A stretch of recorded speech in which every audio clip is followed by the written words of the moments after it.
I'm Dan Bell, one of the managing partners of the Strategy House, and welcome to the Best Practices overview of how to create a successful strategic plan.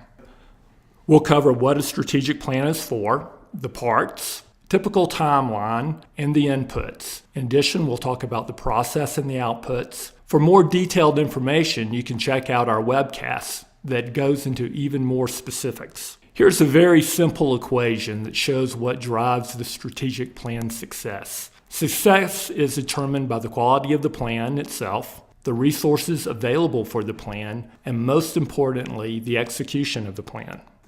A successful strategic plan involves commitment to quality inputs, a methodical process, and ultimately focused on a strategic plan that you can measure and execute. After looking at the typical timeline, the rest of this educational video will be spent discussing each of these parts. So to get through the process takes about 6 months, with quarterly reviews of the final plan. It starts with the kickoff, then moves to data collection, interviews, and a planning retreat. Then a couple of months of teams identifying, evaluating, and prioritizing strategic initiatives, culminating in the final plan. So you start with the analytical inputs, which are used for establishing the organization's competitive position and identifying potential opportunities. Demographics are critical to understand the population and socioeconomic characteristics of the market.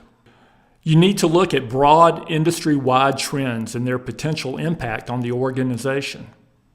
Also analyze local healthcare trends in terms of healthcare utilization and service gaps. It's important to understand the hospital's capabilities and its competitive strengths and weaknesses. You then collect and review information on existing and potential competitors. Finally, you then collect and review information on existing and potential competitors. After collecting and looking at the data, you move to the process portion of the strategic plan. This centers around a series of planning meetings that lead to consensus on a strategic vision, organizational goals that are tied to that vision, and specific strategic initiatives that will move the organization toward this future vision.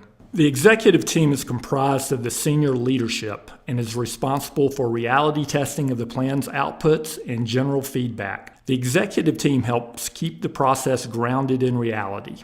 The steering committee is composed of 8 to 12 members who oversee the entire strategic planning process and are responsible for its completion. Members typically include senior management, key board members, and key medical staff members. The steering committee is intimately involved in developing the strategic vision and goals for the organization and in the final selection and approval of the strategic initiatives.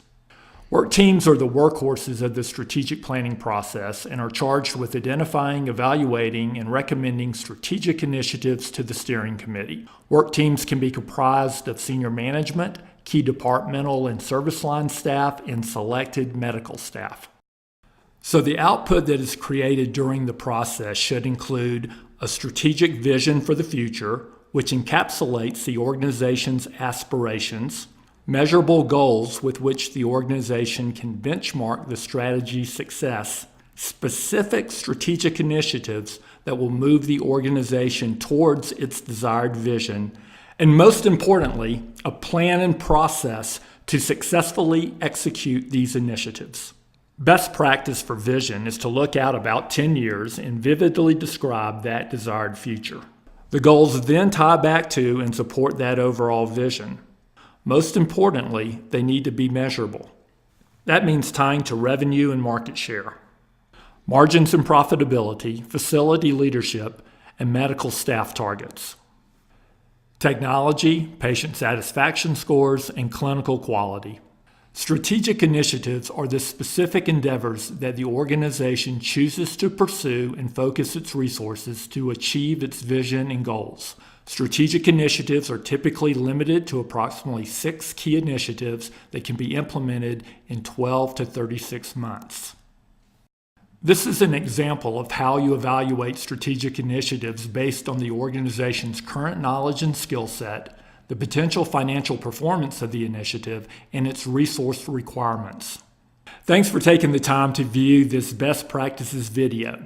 If you would like to see the entire webcast, see a sample plan, or for checklists and more best practices, please feel free to contact us for more information.